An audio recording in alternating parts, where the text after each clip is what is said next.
Bolivia, the inauguration of Socialist President Luis Arce marks the restoration of constitutionality.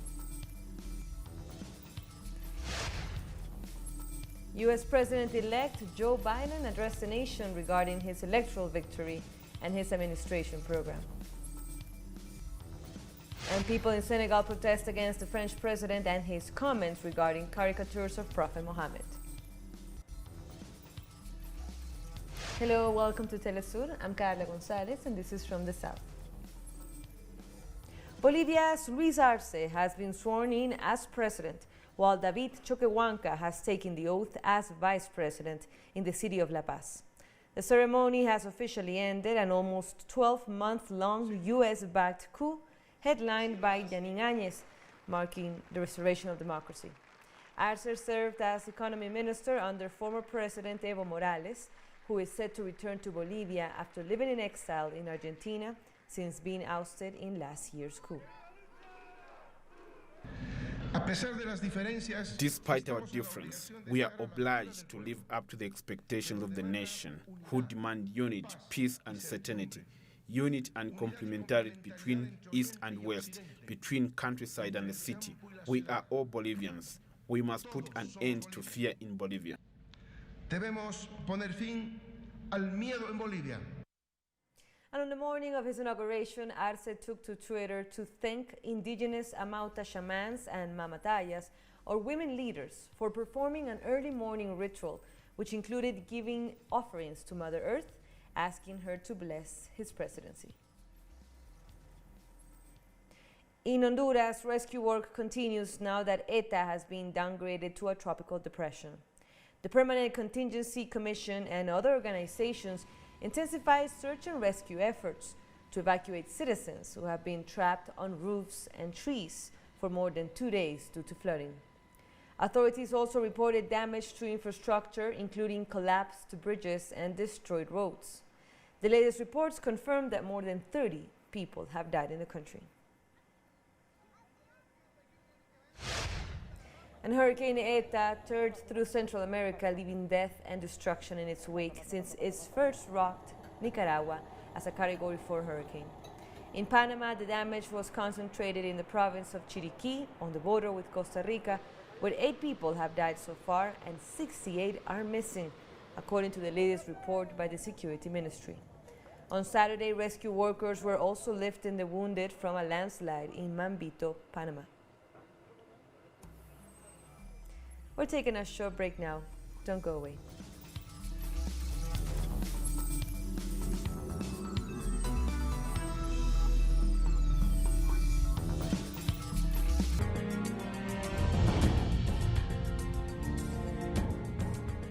U.S. President-elect Joe Biden gave a victory speech from his hometown Wilmington on Saturday night after being declared the projected winner of the November 3rd polls by various media outlets.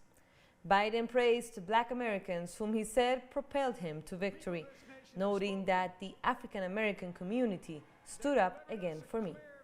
He also promised to join forces with scientists to tackle the COVID-19 pandemic, a move that overrules his predecessor's policies towards the health crisis. Neither Vice President-elect Kamala Harris nor Biden mentioned Republican candidate Donald Trump in their statements.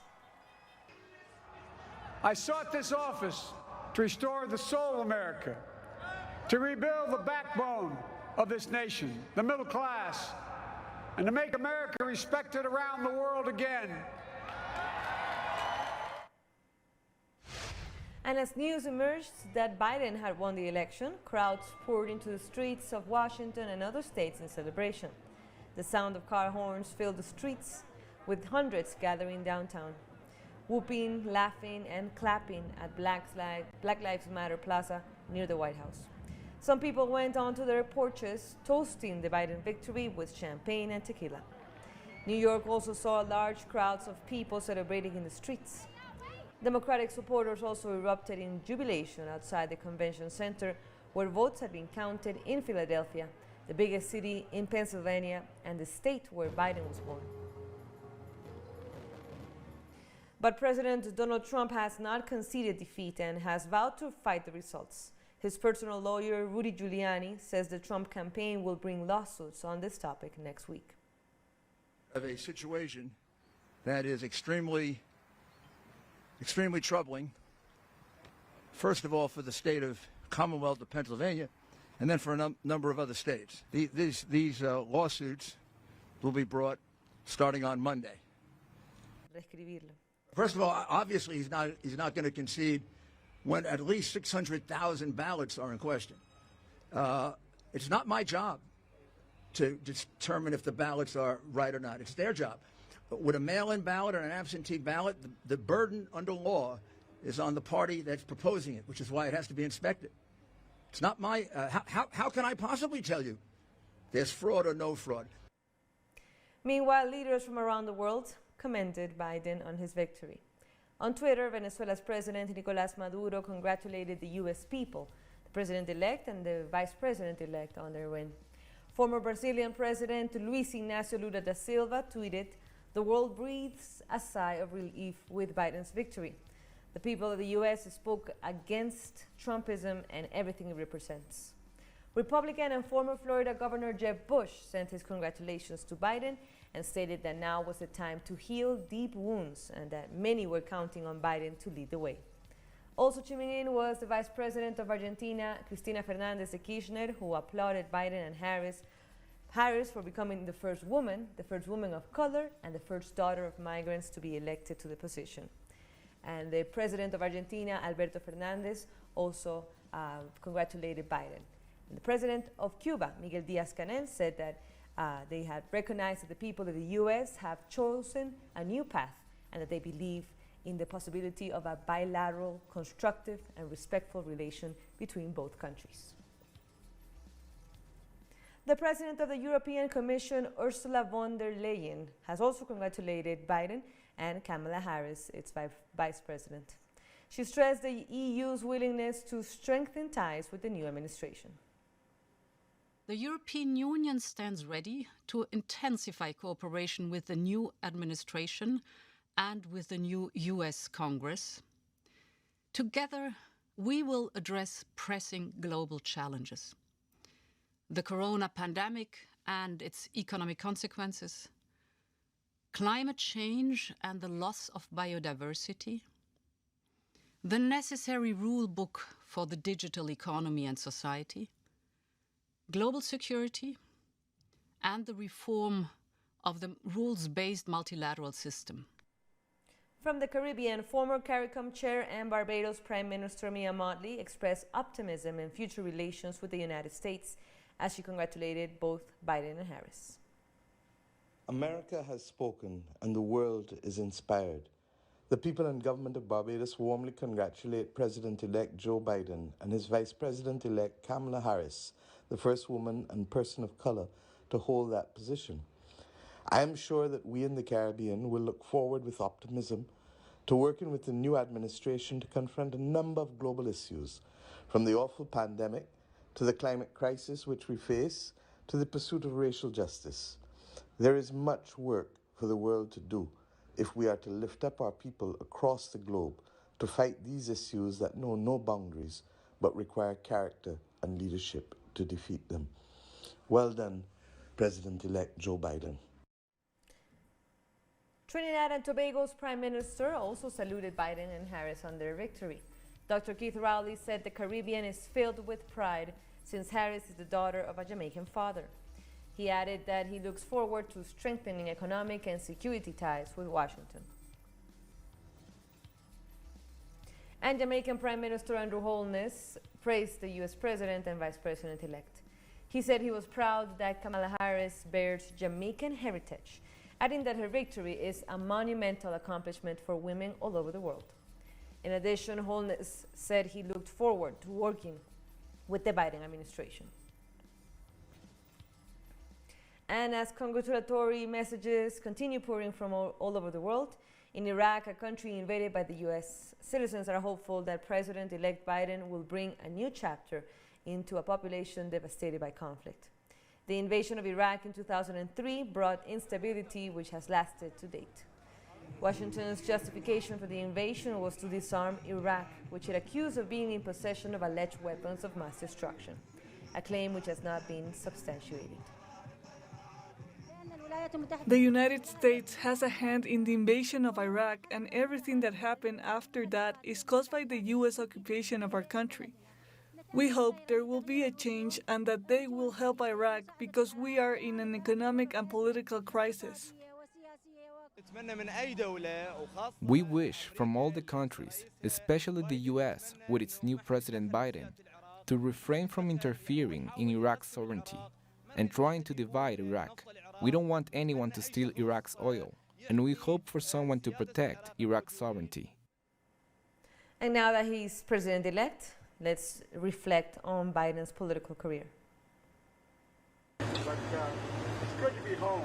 Joseph Robinette Biden Jr., better known as Joe Biden, was born in the United States in the state of Pennsylvania. Biden is a 77-year-old U.S. lawyer and politician and member of the Democratic Party, who has served in different government posts. In 1970, Biden was elected to the new Castle County Council, a position he held for 2 years. Relating to the act From 1973 to 2009, Biden served as a senator for the state of Delaware, specializing in issues such as organized crime, drug trafficking, and civil rights. nationalities and ethnicities. From 1987 to 1995, Biden chaired the Senate Judiciary Committee, leading the effort to pass the Violent Crime Control and Law Enforcement Act, referred to as the Biden Crime Law, in 1994, which established 60 new offenses punishable by death. In 2001, Biden headed the Senate's Foreign Relations Committee. In October 2002, he voted in favor of the resolution authorizing the U.S. government to use military force against Iraq. Talk about our bromance. On August 23, 2008, Biden was presented as Barack Obama's running mate.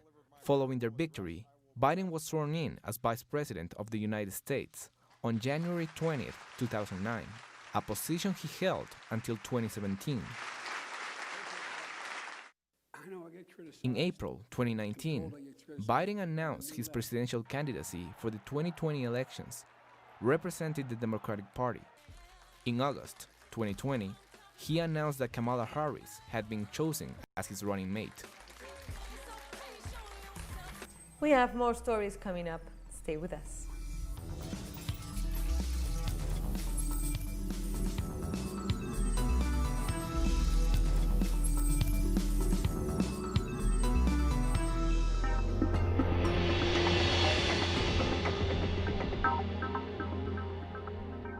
Follow our latest updates concerning the novel coronavirus by checking our special content in our website, where you will be able to get the most reliable details and numbers for each continent, available from your mobile device or desktop. teleSUR, connecting the Global South.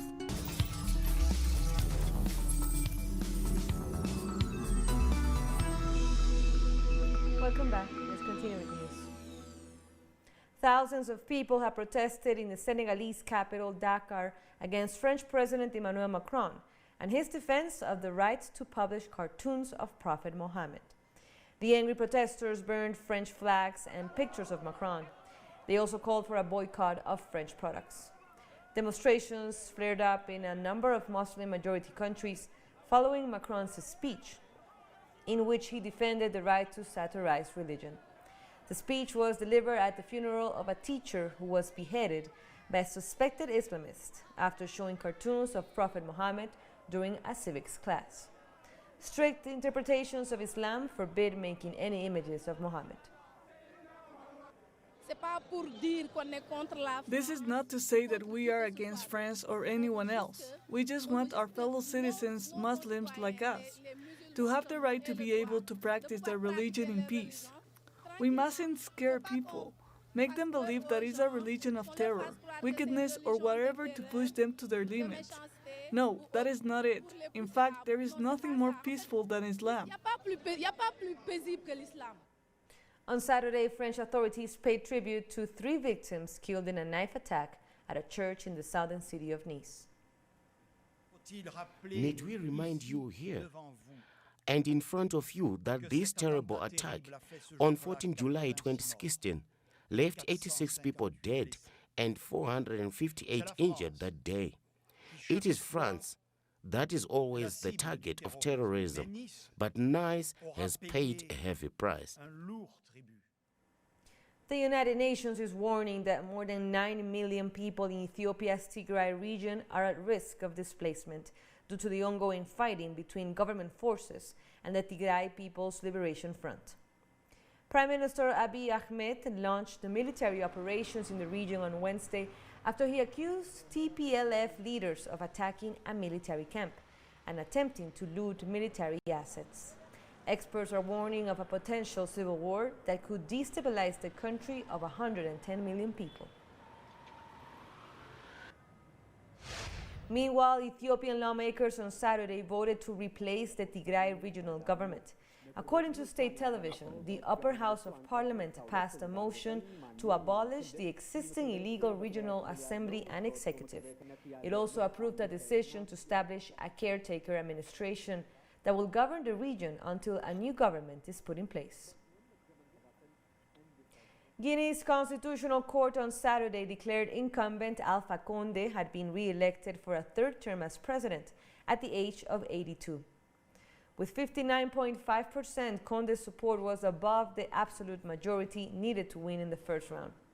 Judges threw out challenges to the October 18 ballot from figures including his main opponent, Cellou Dalein Diallo. Diallo received 33.5% of the vote.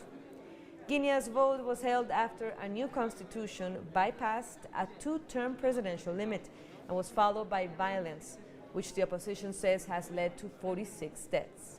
There is no way for Condé's opponents to appeal the Constitutional Court decision, leaving the path formally clear for the president to begin a new 6-year term, with the option for a second under the new constitution introduced in March. Declares all appeals unfounded. Declares the ballot of October 18, 2020 regular. Says that Mr. Alpha Condé, candidate for RPG, ARC and CEL, received 2,438,815 votes, or 59.50%, higher than the absolute majority.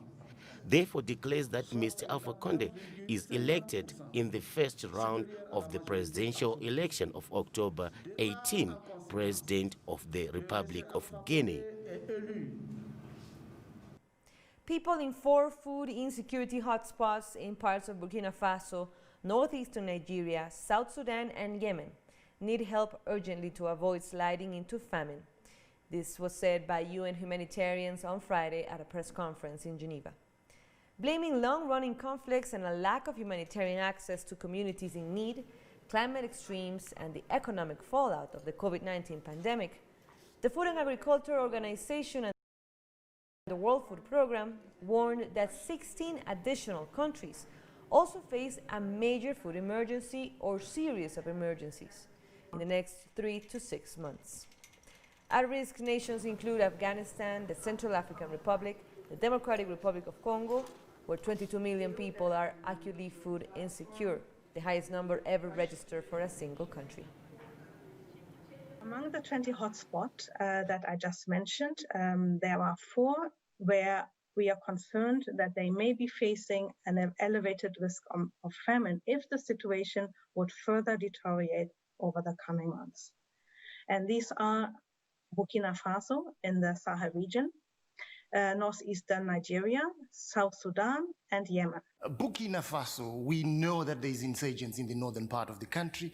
The same with northeastern Nigeria, the same with South Sudan. It's a conflict that is for decades. People have lost assets. People have lost their capability to cope with any shocks. We had one of the unprecedented floods this year in flood waters were submerging whole towns. People are struggling. The harvest that was just about to come in South Sudan.